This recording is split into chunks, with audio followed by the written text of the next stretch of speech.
Bismillahirrahmanirrahim. Assalamualaikum warahmatullahi wabarakatuh.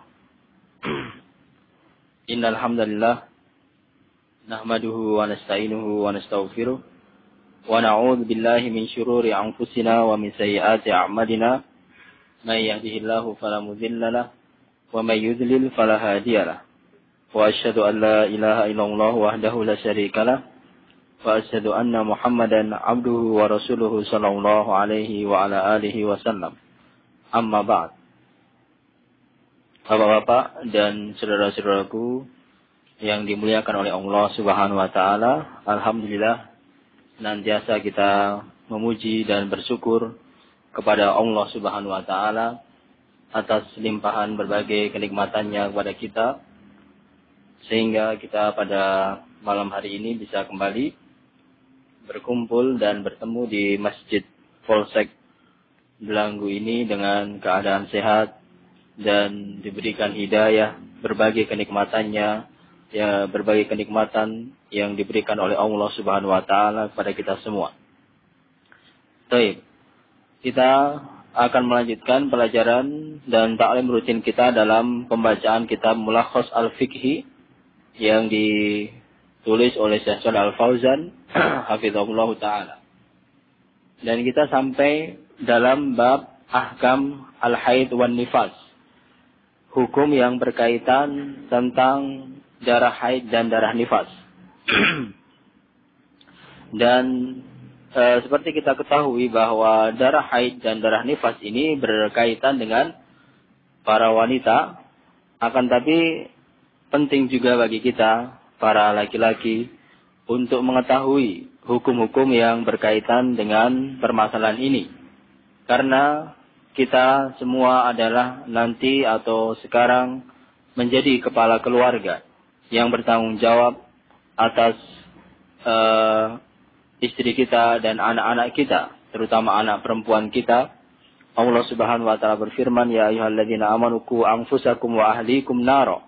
Wahai orang-orang yang beriman, jagalah diri kalian dan keluarga kalian dari api neraka. Nah, kita sebagai seorang laki-laki merupakan penanggung jawab dan kepala keluarga yang bertanggung jawab akan pendidikan istri kita dan anak-anak kita. Dan permasalahan haid dan nifas ini sangat penting karena akan berkaitan erat dengan sahnya sholat para wanita, istri kita ataupun anak kita, ibu kita atau saudara perempuan kita. Nah, berkaitan erat dengan sah atau tidaknya sholat mereka. Ini berkaitan dengan haid dan nifas. Juga berkaitan dengan puasa mereka. Nah, sah dan tidaknya puasa juga salah satu faktor yang mempengaruhinya adalah permasalahan haid dan nifas ini.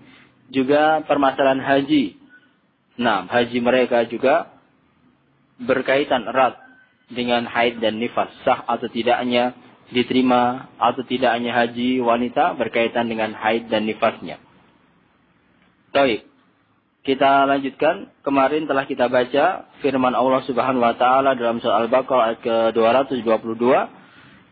Kemudian setelah itu Syekh Shalih Al-Fauzan menjelaskan tentang pengertian darah haid. Nah, dari pengertian ini kita akan memahami hukumnya dan akan memahami perbedaan dan ciri-ciri darah haid dan perbedaan dengan darah-darah yang lain. Nah, maka kita perlu perhatikan apa pengertian darah haid itu. Wal haidu huwa, dan haid, darah haid itu adalah dam tabi'atin wa jibillatin. Darah yang tabi'ah. Tabi'ah itu yang darah yang keluar secara tabiat, alamiah. Keluar secara alamiah. Wa jibilliyah. Jibilliyah itu yang sudah ditetapkan, ditakdirkan oleh Allah Subhanahu wa taala kepada para wanita. Sejak lahir, sejak zaman Nabi Adam, para wanita telah Allah tetapkan mereka akan secara alamiah keluar darah tiap waktu-waktu tertentu. Nah, yang dimaksud alamiah di sini adalah bukan disebabkan karena penyakit atau bukan disebabkan karena benturan. Nah, ini maksud dari alamiah. Darah yang keluar secara teratur, secara alami. Bukan karena penyakit dan bukan karena benturan jatuh atau yang lain. Nah, ini salah satu perbedaan dengan darah istihadah. Darah istihadah adalah darah yang keluar karena penyakit atau karena benturan, terjatuh atau yang lain. Nah, ini yang pertama yang perlu kita ketahui. Darah haid adalah darah yang keluar secara alami, bukan karena penyakit dan bukan karena benturan atau bukan karena sebab yang lain.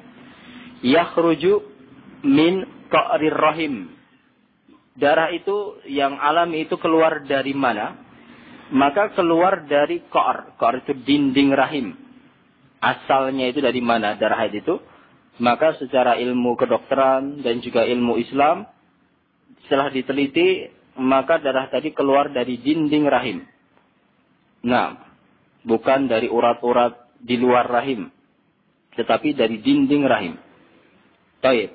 Fi awqatin ma'lumatin. Pada waktu-waktu yang tertentu. Nah, jadi ini juga merupakan ciri khusus darah haid, itu keluar dalam ketentuan waktu tertentu. Ketentuan waktu tertentu di sini maksudnya adalah ada awal dan ada akhirnya yang jelas. Nah, misalnya tanggal 1 sampai tanggal 5 seperti itu. Tiap bulan keluar tanggal 1 sampai tanggal 5, tanggal 1 sampai tanggal 5 biasanya seperti teratur. Ada yang tanggal 5 sampai tanggal 10. Nah, terus teratur seperti itu. Ada awal, ada akhir. Sedangkan kalau darah istihadah ini nanti akan keluar terus-menerus. Darah karena penyakit ini akan keluar secara terus-menerus. Jadi tanggal 1 sampai tanggal 30 misalnya. Keluar darah secara terus-menerus. Tanpa ada waktu selesainya. Tanpa waktu berhentinya. Ini juga perbedaan. Kalau darah haid itu ada masa selesainya. Masa berhentinya. Hanya dalam waktu tertentu saja. Baik. Khalaqahullahu li hikmati. Kemudian Allah ciptakan, Allah tentukan seperti ini. Tujuannya apa? Hikmahnya apa? Adalah ghidha'i al-walad fi batni ummihi. Darah haid itu fungsinya apa? Maka fungsi asalnya darah haid itu keluar sebagai ghidha. Ghidha itu gizi atau asupan makanan bagi calon anak atau janin di dalam perut ibunya. Jadi kalau seorang wanita itu mempunyai janin di dalam rahimnya, maka janin tersebut butuh makan, butuh asupan gizi. Dari mana? Maka berasal dari darah haid tadi. Keluar darah haid, kemudian dikonsumsi oleh bayi tadi. Sehingga kalau wanita sedang hamil itu tidak keluar darah haid. Nah, darah haidnya tidak keluar. Kemana? Karena dikonsumsi, dimakan oleh janin yang ada di dalam rahimnya. Baik. Sedangkan kalau wanita tidak ada janin di dalam rahimnya, tidak ada janin, maka darah itu akan keluar terus dan tidak ada yang memanfaatkan, tidak ada yang mengkonsumsi, tidak ada yang memakan darah yang asalnya darah yang bergizi, kemudian keluar lama-lama menjadi rusak, menjadi kotor, kemudian dikeluarkan melalui jalannya, keluar dari rahim tadi, dikeluarkan dalam waktu-waktu tertentu dalam keadaan sudah rusak, kotor. Nah, karena apa? Karena sudah tidak dimanfaatkan.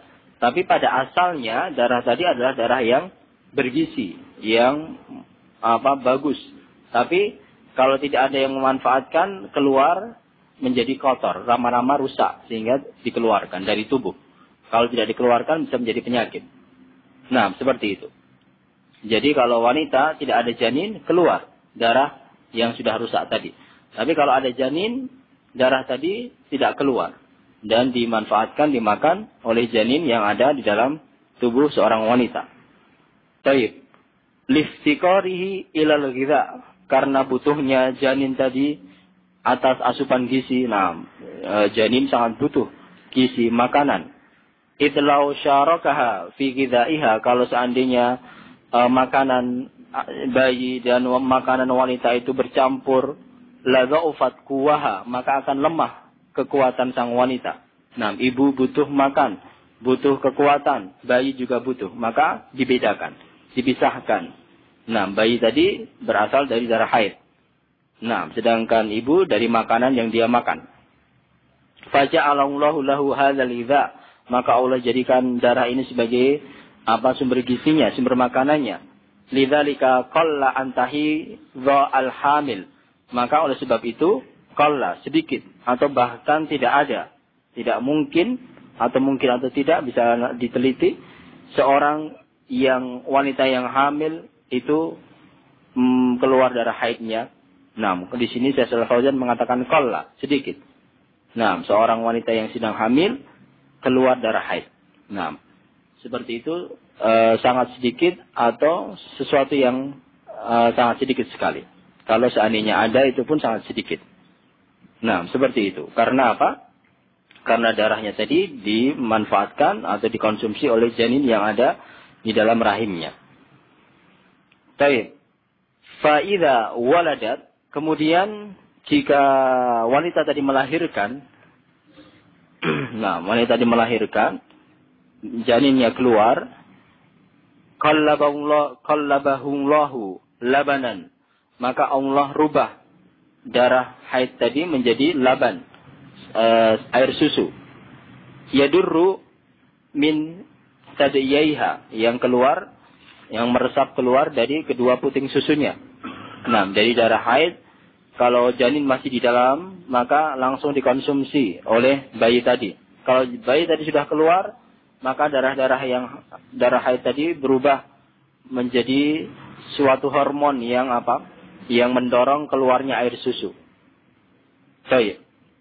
Liyataghadza bihi waladuha, agar janin yang sudah keluar tadi tetap makan, memanfaatkan asupan gizi dari air susu ibu, ASI. Baik, walidzalika qalla antahidha al-murdi, dan juga wanita yang sedang menyusui itu akan sedikit mengeluarkan darah haid. Nah, lebih sedikit daripada biasanya atau kadang-kadang tidak keluar darah haidnya. Karena darah haidnya tadi berubah atau untuk mendorong adanya hormon yang mendorong keluarnya air susu. Baik, wanita-wanita yang menyusui bayi. Nah, seperti ini asal atau hikmah kenapa Allah Subhanahu wa taala menjadikan darah haid bagi wanita dan laki-laki tidak keluar darah haid, ya, karena tidak mengandung dan juga tidak melahirkan. Jadi tidak tidak perlu mengeluarkan darah haid. Ini sebabnya atau hikmahnya, perbedaannya. Baik, fa idza khalatil mar'ah min hamlin wa radha'in, kalau seorang wanita khalat, kosong artinya kosong dari kehamilan dan kosong tidak menyusui, wanita tidak hamil dan wanita tidak menyusui, misalnya masih gadis misalnya, bakia la masrifalahu, maka darah tadi keluar la masrifa atau la masraf, tidak ada penyaluran, tidak dikonsumsi oleh bayi, juga tidak berubah menjadi air susu, maka liyastakirra fi makanin min rahimiha, maka keluar dan berkumpul atau nanti berkumpul, darah tadi keluar berkumpul di sebuah tempat di dalam rahim, kemudian lama-lama rusak dan kotor. Nah, seperti itu.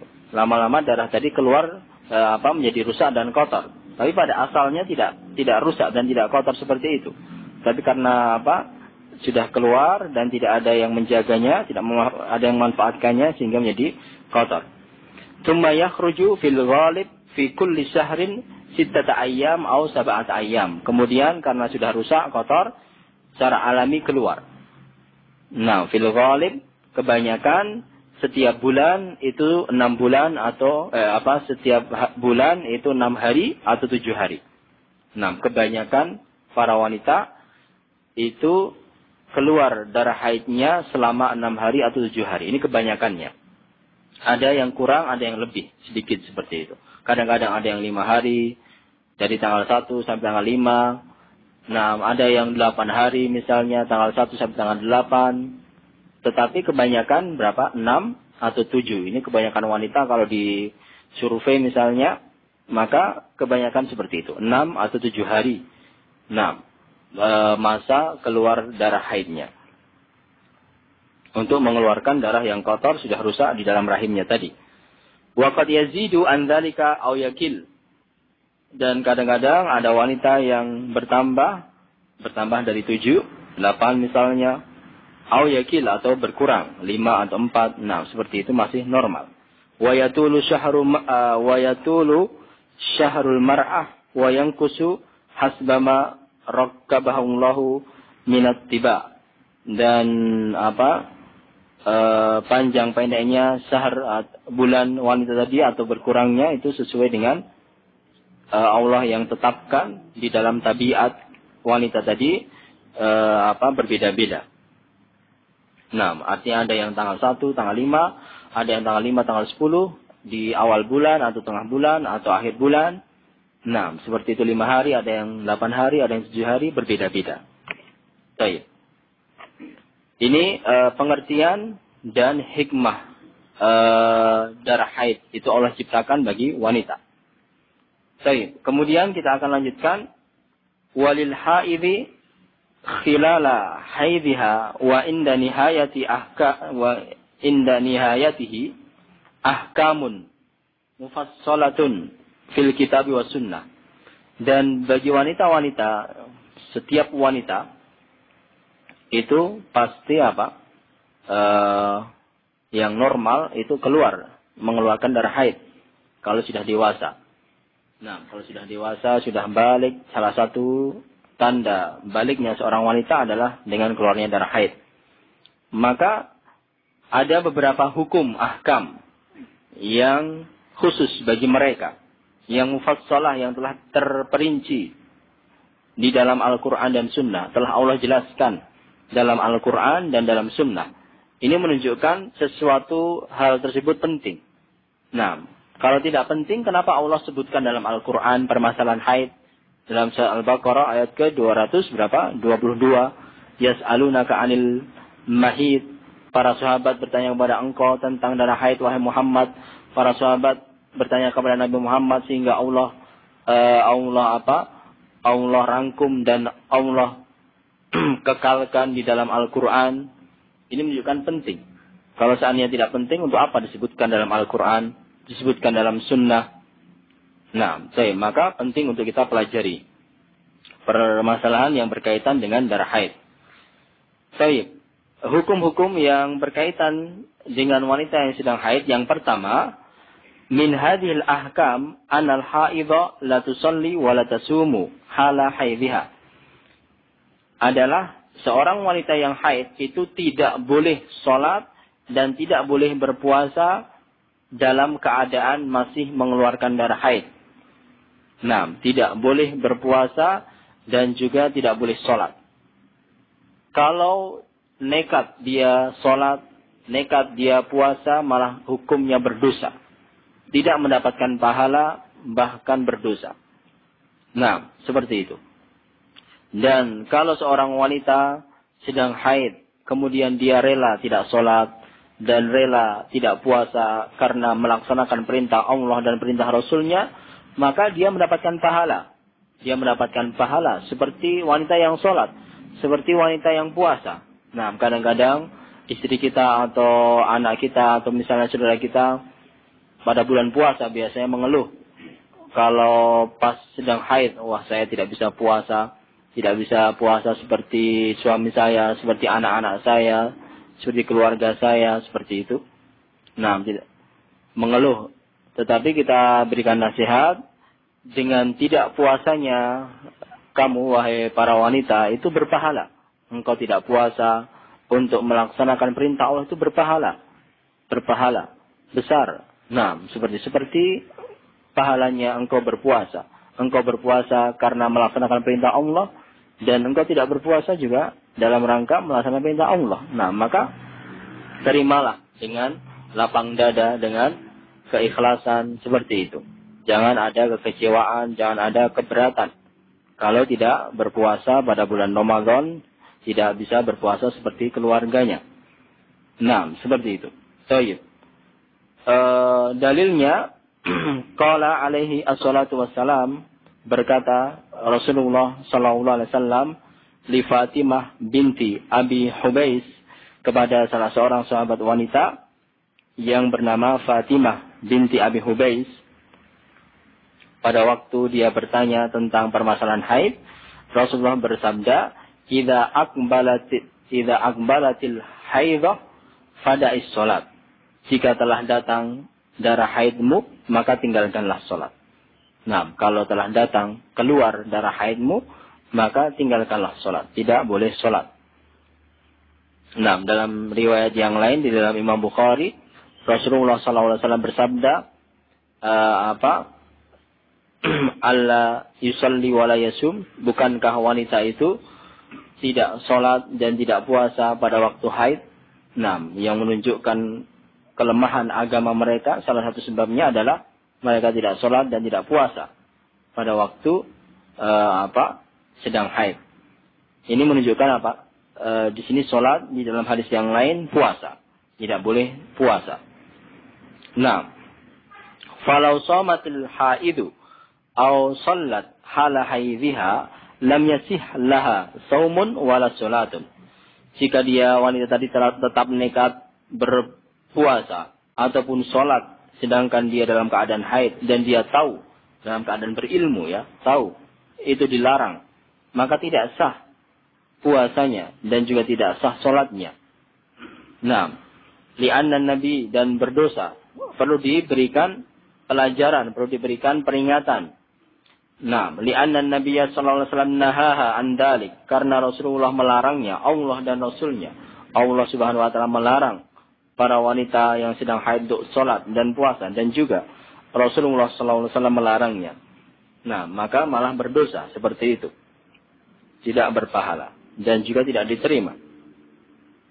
Wan nahyu yaqtadi adami sihhati, dan kalau ada larangan dari Allah dan Rasulnya itu akan mengakibatkan atau menyebabkan tidak sahnya. Bal takunu bidzalika asiyatan lillahi wa lirasulihi, bahkan bisa dianggap sebagai asi, bermaksiat, berbuat dosa kepada Allah dan Rasulnya. Sudah tahu dilarang, tapi malah nekat berpuasa dan sholat. Nah, jadi di dalam Islam itu bukan banyak-banyaknya amalan ya. Saya pengen banyak sholat, pengen banyak puasa. Bukan itu. Tetapi yang menjadi ukuran dalam Islam adalah bagaimana ittiba, mengikuti sunnah Rasul sallallahu alaihi wasallam. Kalau Rasulullah sallallahu alaihi wasallam melarang salat, maka janganlah salat. Dengan tidak salat itu berpahala. Dengan tidak salat itu akan lebih mendekatkan diri pada Allah. Dengan tidak salat itu akan lebih mendekatkan diri pada Allah tadi. Jadi ukurannya di dalam Islam itu bukan banyaknya amalan, tetapi kualitas. Kualitas amal yang diukur dari ikhlas dan mutaba'at. Baik, itu hukum yang pertama, bahwa wanita kalau sedang haid tidak boleh sholat dan juga tidak boleh puasa. Kemudian yang kedua, hukum yang berkaitan dengannya adalah fa'idha tahurat min haidhiha, kalau sudah suci dari haidnya, fa'innaha taqdi saum dunas sholat. Jika sudah selesai suci darah haidnya, dan bagaimana cara mengetahui bahwa darah haid itu sudah selesai, itu ada dua cara. Nah, ini perlu kita ketahui pula, nanti bisa kita ajarkan atau beritahu kepada istri kita atau anak perempuan kita. Sucinya atau bersihnya darah haid, selesainya darah haid itu bisa diketahui dengan dua cara. Cara yang pertama adalah dengan keluarnya cairan keputihan, cairan putih. Nah, kalau sudah keluar cairan putih, ini sebagai tanda akhir, selesai. Darah haid itu sudah selesai. Nah, nanti jadi biasanya wanita keluar darah merah-merah yang kotor seperti itu, nanti akan diikuti darah yang putih. Kalau sudah darah putih ini berarti sudah selesai. Ini menunjukkan selesai. Darahnya sudah berhenti. Ini cara yang pertama. Kemudian ada sebagian wanita yang tidak keluar cairan keputihan ini. Maka bisa diketahui dengan kering. Keringnya artinya apa? Sudah tidak keluar darah haid. Kemudian bisa dicek dengan wanita tadi menempelkan kapas. Dia bawa kapas di jarinya, kemudian dimasukkan di dalam tempat keluarnya darah tadi, dimasukkan kapas tadi, kemudian dikeluarkan. Kalau kapas tadi sudah tidak ada sisa-sisa darah, ini berarti sudah selesai. Nah, ini ciri atau cara menentukan bahwa darah itu sudah habis, selesai dengan dua cara tadi. Keluarnya darah putih ataupun kalau tidak, berhenti. Darah itu berhenti, tidak keluar, lebih memastikan lagi dengan dimasukkan kapas ke dalam tempat keluarnya, dikeluarkan sudah tidak ada sisa darah, berarti sudah berhenti. Dia mandi dan sholat. Baik. Maka kalau sudah suci tadi dengan dua cara tadi, fa innaha taqdi shaum. Maka dia wanita tadi wajib untuk mengganti, mengqadha puasa yang dia tinggalkan. Misalnya puasa bulan Ramadan, dia utang 5 hari. Maka setelah selesai setelah selesai haidnya dan suci, maka dia harus mengganti puasanya. 5 hari harus diganti. Kalau wajib, puasa wajib harus diganti. Nah, pada bulan yang lain. Dunas sholat. Sedangkan sholat tidak perlu diganti. Nah, ini juga pendapat yang kuat, yang rajih. Ada sebagian orang berpendapat sholat juga diganti. Ini tidak benar. Nah, sholat tidak diganti. Bi ijma'i ahli ilmi. Ini dalilnya ijma'. Dan juga ada hadisnya. Qalat Aisyah radhiyallahu taala anha. Aisyah berkata, semoga Allah meridainya, kunna nahidu ala ahdi Rasulillah sallallahu alaihi wasallam. Kami para wanita itu keluar darah haid pada zaman Rasulullah sallallahu alaihi wasallam. Fakunna, dan kami nu'maru, diperintah biqada'is shaum, untuk mengganti puasa, wala nu'maru, dan tidak diperintah biqada'is salat, untuk mengganti salat. Nah, ini penting bahwa salat itu tidak diganti. Ada sebagian orang, sebagian umat Islam mengatakan harus diganti salatnya. Nah, kemudian caranya gimana? Caranya dengan dengan misalnya dirapel salat subuh 1 ditambah salat subuh kemarin. Nah, misalnya 5 hari salat subuh selesai 2 rakaat tambah 2 rakaat salat subuh yang pertama. Besok lagi salat subuh 1 kali tambah salat subuh 2, berarti 2, seperti itu. Seperti ini tidak ada dalil dan tidak ada tuntunannya. Dan termasuk bid'ah kalau melakukan secara terus-menerus. Mengganti sholat. Disebabkan karena haid. Dalilnya jelas, Aisyah tadi. Kami para wanita pada zaman Nabi tidak diperintahkan. Tidak diperintahkan oleh Allah. Dan juga tidak diperintahkan oleh Rasul SAW untuk mengganti sholat. Dan juga ijma' para ulama. Seperti itu. Baik, ini ketentuan yang kedua. Kalau sudah selesai, berhenti dengan 2 cara tadi, maka segera mandi ya. Mandi dulu, kemudian setelah mandi, baru boleh sholat. Kalau sudah waktu sholat, duhur atau asar, sholat. Kemudian setelah itu, baru puasa juga diganti puasanya. Baik, dan juga yang perlu diketahui, dalam permasalahan, di sini tunas salat. Dalam permasalahan salat ya, dalam permasalahan salat, kalau sudah suci misalnya seorang wanita suci, selesai, berhenti, keluar darah haidnya, misalnya jam 8 malam misalnya. Jam 8 malam, wanita tadi melihat darahnya sudah berhenti. Tidak keluar darah. Dari sore tadi sudah tidak keluar darah lagi. Kemudian dia pastikan, dia cek, masukkan kapas, dikeluarkan, tidak ada sisa darah, bersih berarti. Maka dia segera mandi. Jam 8 malam, dia segera mandi. Kemudian,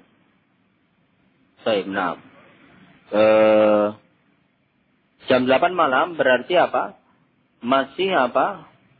Masih tersisa waktu Isya. Berarti jam 8 malam masih waktu Isya, ya kan?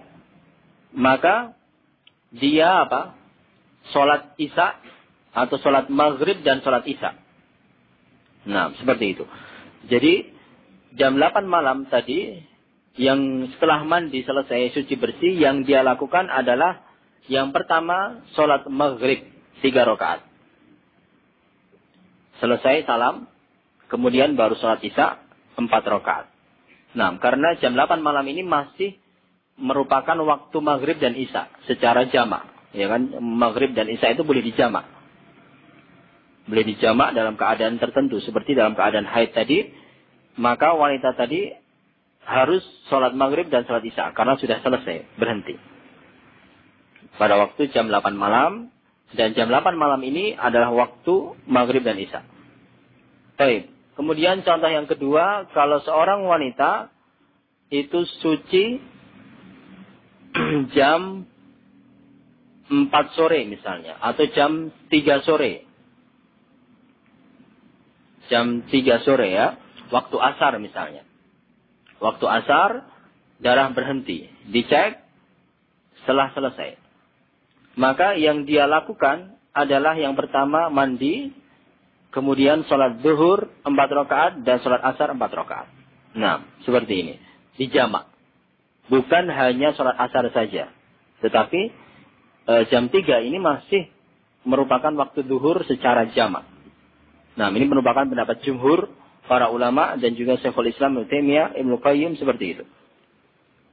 Yang berkaitan dengan permasalahan jamak sholat. Zuhur dan asar bisa dijamak, maghrib dan isya bisa dijamak. Kalau misalnya selesai jam 3 atau jam 4 sore, maka zuhur ini dimasukkan. Baik, seperti itu. Tapi kalau selesainya jam 2 siang, berarti masih tersisa waktu zuhur, ya kan? Kalau jam 2 siang, ini masih tersisa waktu zuhur. Dia cuma sholat zuhur saja. Sholat zuhur. Jam 2 siang dia berhenti, selesai, mandi, langsung sholat zuhur. 4 rakaat, selesai. Dan tidak bisa dijamak dengan maghrib ataupun asar belum waktunya. Nah, seperti itu. Baik. Bisa dipahami ya, insyaAllah. Ini tentang permasalahan sholat pada waktu sudah selesai. Dan ini bukan qadha, ya, karena dia selesai dalam waktu sholat, masih dia dalam waktu sholat. Nah, berarti dia sudah suci. Suci jam 1 siang misalnya. Berarti masih dia suci dalam keadaan waktu sholat zuhur. Nah, seperti itu. Kemudian yang ketiga, sudah azan. Ini Mas Haris. Belum ya? Baik, yang ketiga, wa min ahkamil haidhi annaha la yajuz laha an tatufa bil bait. Dan termasuk dari hukum yang berkaitan dengan darah haid, itu tidak boleh seorang wanita tawaf mengelilingi Ka'bah. Ini berkaitan dengan haji. Berkaitan dengan haji, kalau seorang wanita haji naik pesawat sampai di Mekah, keluar darah haid misalnya, maka tidak boleh dia mengelilingi Ka'bah. Tawaf namanya, tawaf tidak boleh. Dan sa'i antara Safa dan Marwah tidak boleh. Nah, sedangkan amalan-amalan haji yang lain, wukuf di Padang Arafah, mabit di Musdalifah, boleh, silahkan. Yang tidak boleh adalah tawaf dan sa'i antara Safa dan Marwah. Ini tidak boleh. Nah, berdasarkan hadis Aisyah, Rasulullah SAW bersabda kepadanya pada waktu dia haid, isna'u ma yasna'ul hajj illa an tatufa bil bait. Lakukanlah semua amalan-amalan orang yang haji kecuali tawaf mengelilingi Ka'bah. Baik. Tetapi kalau sekarang itu biasanya wanita yang haji itu menggunakan pil sebelum berangkat telah mengkonsumsi pil pencegah haid. Jadi ada semacam kapsul atau pil yang dimakan, yang fungsinya pil ini adalah untuk mencegah atau menunda agar selama sebulan itu tidak haid. Nah, seperti ini. Ini biasanya seperti itu yang dilakukan oleh Departemen Agama. Dan hal tersebut diperbolehkan, tidak mengapa. Mengkonsumsi pil ini diperbolehkan dengan syarat di bawah pengawasan dokter yang ahli. Dan juga tidak berbahaya bagi tubuh wanita. Digunakan sementara saja. Digunakan untuk waktu pas haji saja. Nah, itu boleh. Karena manfaatnya Karena nanti berkaitan dengan haji. Karena haji kan waktunya tertentu ya. Waktunya tertentu. Kalau seandainya wanita itu haid, tidak boleh tawaf, harus menunggu sampai suci. Padahal rombongannya misalnya sudah selesai, tiket pesawatnya sudah, ya haji kan sudah tertentu jadwalnya, jam tanggal sekian ini. Maka kalau dia terlambat, harus menunggu haidnya, maka dia akan tertinggal rombongannya. Tertinggal tiket pesawatnya, seperti itu. Dan kalau tidak tawaf, tidak sah hajinya. Sudah keluar 30 juta misalnya, gara-gara haid, tidak sah.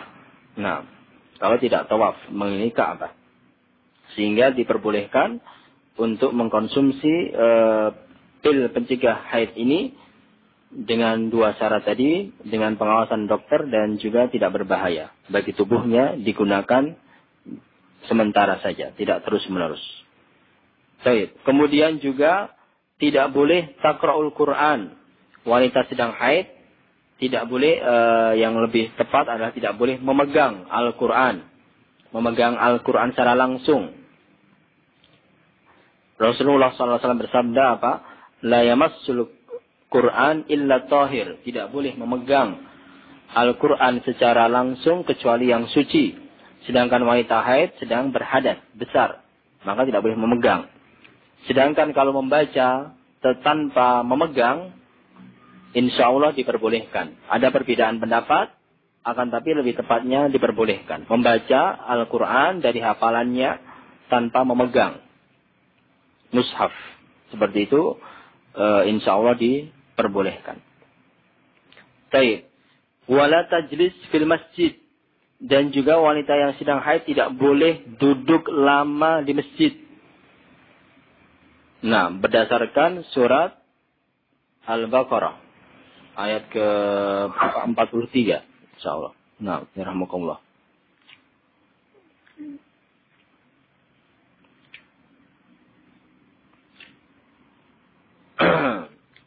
Nah, berdasarkan surat Al-Baqarah ayat ke-43. Nah.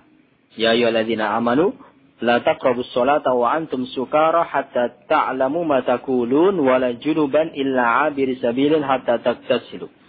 Yang artinya, wahai orang-orang yang beriman, jangan kalian mendekati masjid untuk sholat dalam keadaan mabuk. Orang mabuk, misalnya minum minuman keras, tidak sadar, tidak boleh datang ke masjid untuk sholat. Karena apa? Hatta ta'lamu ma taqulun. Karena sampai kalian mengetahui apa yang kalian ucapkan. Orang mabuk tidak sadar, tidak tahu baca Al-Fatihah, tidak tahu baca doa, seperti itu, maka tidak boleh sholat di masjid.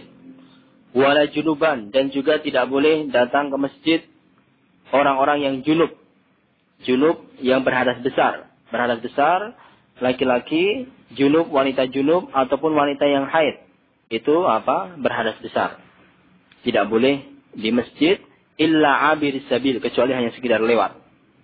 Hanya lewat pintu sana, keluar pintu sini, boleh. Tapi kalau duduk lama di masjid, tidak boleh. Yang orang-orang yang berhadas akbar. Berdasarkan surat An-Nisa ya, afwan.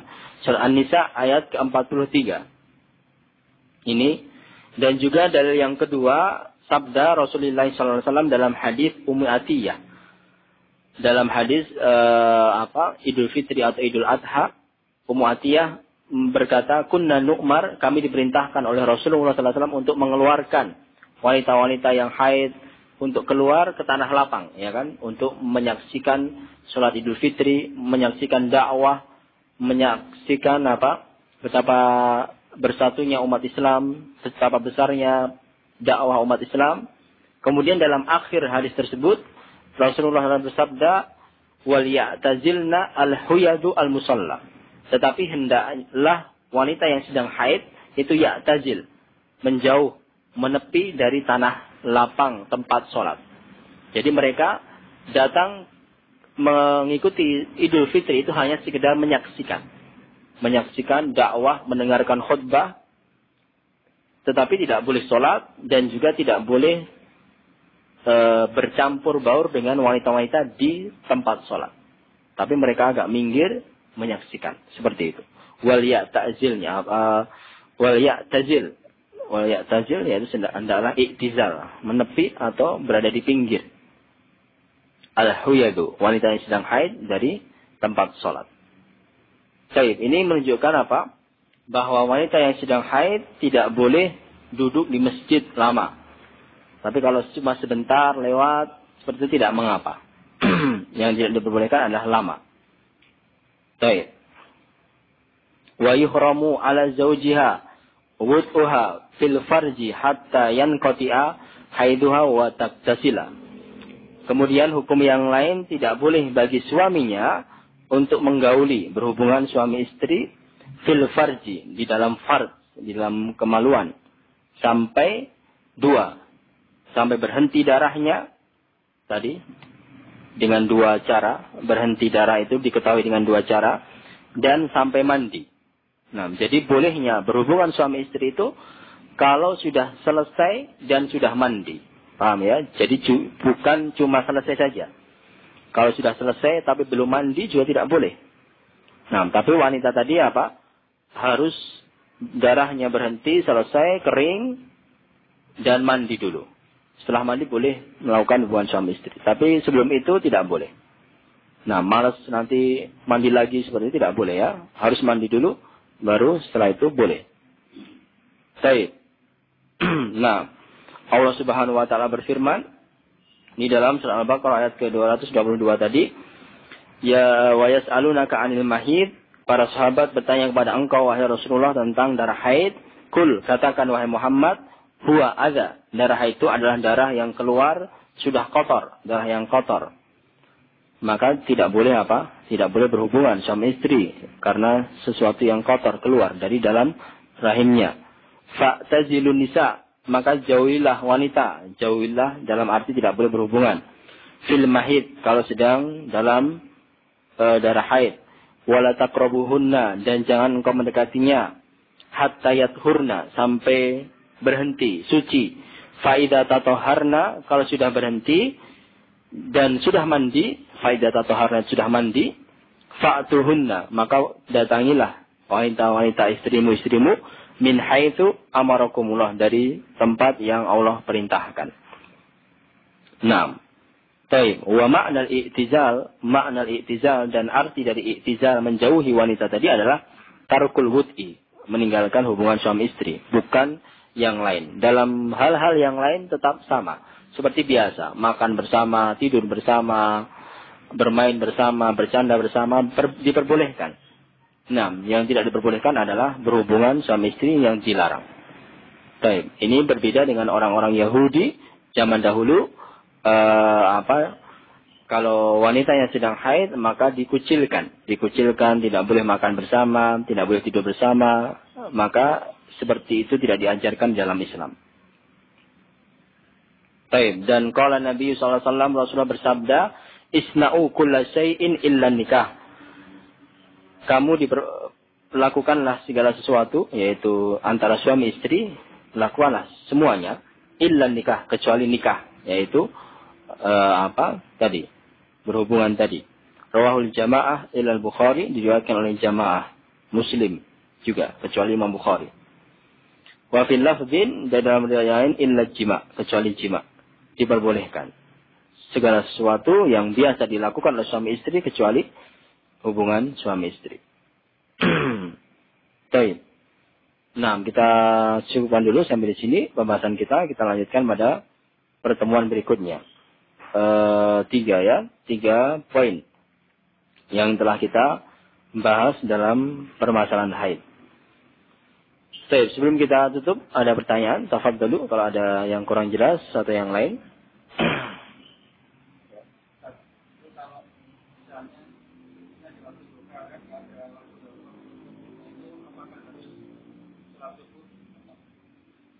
Kalau waktu duha sholat subuh itu berakhir dengan terbitnya matahari ya.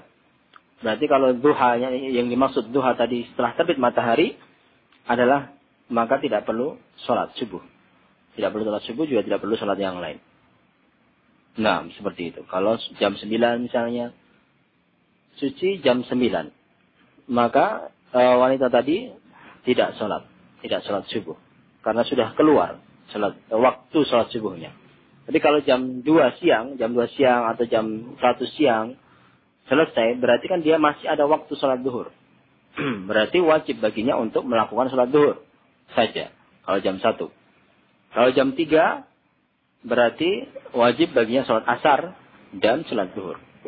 Dan pelaksanaannya harus urut ya. Melaksanakannya harus urut, duhur baru asar. Seperti itu. Tidak boleh asar baru duhur, tidak boleh. Tapi apa? Harus tertib. Jam 3 sore, jam 4 sore, sholat duhur dulu. Setelah salam, baru asar. Demikian pula maghrib dulu, baru isya. Seperti itu. Nah, baik. Ada yang lain? Okay.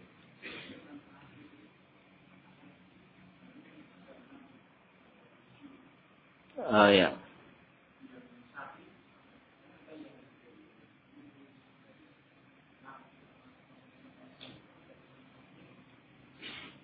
Batasan syar'inya tadi bisa diketahui dengan dengan dua hal tadi. Kalau sudah berhenti, jadi kalau misalnya wanita tadi tidak ada ketentuan syar'i ya, tidak ada ketentuan syar'i dalam permasalahan hari, 5 hari atau 7 hari, itu tidak ada dalam syariat ketentuannya. Cuma ini berdasarkan kenyataan, pengalaman atau penelitian, itu biasanya kebanyakan wanita itu 6 atau 7. Seperti itu. Sedangkan dalam syariat tidak ada ketentuan. Ketentuannya dalam syariat cuma minimal, wanita itu minimal 2 hari. Haid itu 2 hari. Secara minimal. Tidak mungkin kurang dari 2 hari. Nah, dalam diriwayatkan dari Aisyah bahwa haid itu minimal 2 hari. Tidak mungkin kurang dari 2 hari. 1 hari selesai tidak mungkin. Jadi 2 hari mungkin.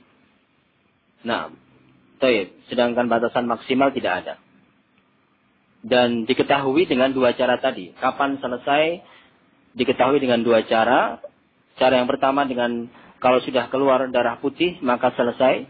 Atau dengan sudah kering. Tidak keluar darah lagi. Diyakinkan dengan memasukkan kapas ke dalam lubang kemaluannya, dikeluarkan tidak ada darah, berarti selesai. Nah, seperti itu. Bisa kadang-kadang wanita kadang-kadang bulan ini, kadang-kadang 5 hari, bisa besoknya 6 hari, besoknya 7 hari, seperti itu. Kadang-kadang berbeda-beda. Jadi tidak ada kepastian. Yang penting apa? Wanita tadi melihat tanda. 2 tanda tadi. Kalau sudah tanda yang pertama keluar darah putih, maka ini selesai. Ataupun sudah berhenti, tidak keluar darah lagi. Nah, 5 hari kok sudah selesai, tidak keluar. Maka dia cek, ternyata sudah kering, berarti selesai. Walaupun kemarin mungkin 6 hari. Bulan yang lalu mungkin 7 hari. Tapi sekarang 5 hari, sudah kering, maka ya sudah, berarti 5 hari selesai. Seperti itu. Nah, seperti itu di dalam aturan dalam syariat Islam. Baik. kita cukupkan sampai di sini. Naktafi bihadzal qadar. Subhanakallahumma wa bihamdik asyhadu an la ilaha illa anta astaghfiruka wa atubu ilaik. Assalamualaikum warahmatullahi wabarakatuh.